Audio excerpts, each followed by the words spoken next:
नमस्कार, जय माता दी। मन्नू जिंदगी यूट्यूब चैनल में आप सभी का स्वागत है। फ्रेंड्स, आज हम आपको भगवान दत्तात्रेय की कथा सुनाते हैं। भगवान दत्तात्रेय कौन थे और क्या इनकी पहचान थी और इनका अवतरण है जो कब हुआ था।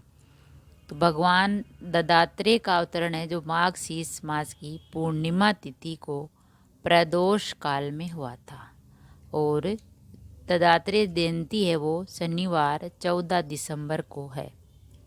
इस दिन बड़े समारोह का आयोजन होता है और भक्ति पूर्वक दत्त जयंती भी कहते हैं इसे, और दत्त जयंती को मनाया जाता है। भगवान दत्तात्रेय की जयंती को दत्त जयंती के नाम से भी जाना जाता है। महायोगीश्वर दत्तात्रेय भगवान श्री विष्णु के ही अवतार माने जाते हैं और 3 ईश्वरीय शक्तियों में समाहित भगवान दत्तात्रेय सर्वव्यापी है। भगवान दत्तात्रेय की कथा श्रीमद् भागवत में महर्षि अत्रि एवं माता अनुसुईया के यहाँ त्रिदेवों के अंश से 3 पुत्रों का जन्म हुआ। 3 पुत्रों ने जन्म लिया। कहते हैं कि ब्रह्मा के अंश से चंद्रमा, विष्णु के अंश से दत्तात्रेय और शिवजी के अंश से दुर्वासा ऋषि का जन्म हुआ। ब्रह्मा जी ने मानस पुत्र महर्षि अत्रि, इनके पिता तथा कर्मद ऋषि की कन्या और सांख्य शास्त्र के प्रवक्ता कपिल देव की बहन सती अनुसैया इनकी माता थी। महर्षि अत्रि सतयुग के ब्रह्मा के 10 पुत्रों में से एक थे तथा उनका आखिरी अस्तित्व चित्रकूट में सीता अनुसुईया संवाद के समय तक अस्तित्व में था। उन्हें सप्त ऋषियों में से एक माना जाता है और ऋषि अत्रि पर अनुसुईयानी कुमारों की भी कृपा थी। ऋग्वेद के पंचम मंडल में दृष्टा महर्षि अत्रि ब्रह्मा के पुत्र थे। सोम के पिता और कर्मद प्रजापति वे देवहूति की पुत्री अनुसुईया के पति थे। अत्रि जब बाहर गए तब त्रिदेव अनुसुईया के घर ब्राह्मण के भेष में भिक्षा मांगने लगे और अनुसुईया ने कहा, जब आप अपने संपूर्ण वस्त्र उतार देगी तभी हम भिक्षा स्वीकार करेंगे। तब अनुसुईया ने अपने सतीत्व के बल पर उन तीनों देवों को अबोध बालक बनाकर उन्हें भिक्षा दी।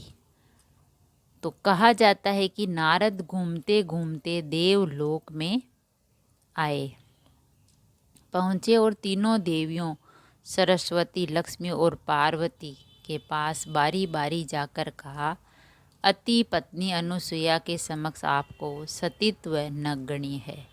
तीनों देवियों ने अपने स्वामियों विष्णु, महेश और ब्रह्मा से देवर्षि नारद की बात बताई और उनसे अनुसुईया के पतिव्रत्य की परीक्षा करने को कहा। देवताओं ने बहुत समझाया परंतु उन देवियों के हठ के सामने उनकी एक न चली।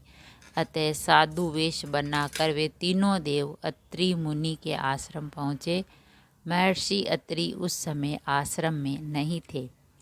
अतिथियों को आया देखकर देवी अनुसुईया ने उन्हें प्रणाम कर अर्घ, कंदमूल, फल आदि अर्पित किए, किंतु वे बोले, हम लोग अब तक आतिथ्य स्वीकार नहीं करेंगे जब तक आप हमें अपनी गोद में बिठाकर भोजन नहीं कराती। यह बात सुनकर प्रथम तो देवी अनुसुईया अवाक रह गई, किंतु आतिथ्य धर्म की महिमा का लोप न जाए इस दृष्टि से उन्होंने नारायण का ध्यान किया, अपने पति देव का स्मरण किया और इसे भगवान की लीला समझकर वे बोली, यदि मेरा पतिव्रत्य धर्म सत्य है तो ये तीनों साधु 6-6 मास के शिशु हो जाएं। इतना कहना ही था कि तीनों देव 6-6 मास के शिशु हो रुदन करने लगे। तब माता ने उन्हें गोद में लेकर दूध पान कराया, फिर पालने में झुलाने लगी।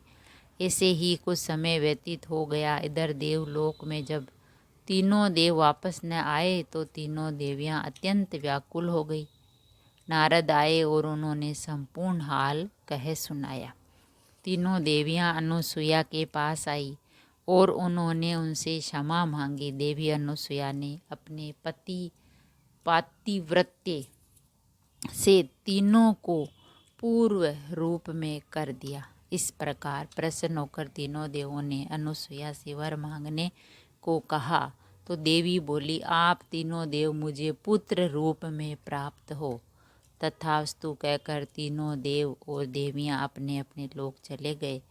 कालांतर में ये तीनों देव अनुसुईया के गर्भ से प्रकट हुए और यही तीन देव अनुसुईया के गर्भ से प्रकट हुए। ब्रह्मा के अंश से चंद्रमा, शंकर के अंश से दुर्वासा और विष्णु के अंश से दत्तात्रेय श्री विष्णु भगवान के ही अवतार है और इन्हें ही 8वीं भाव की तिथि दत्तात्रेय जयंती के नाम से प्रसिद्ध है।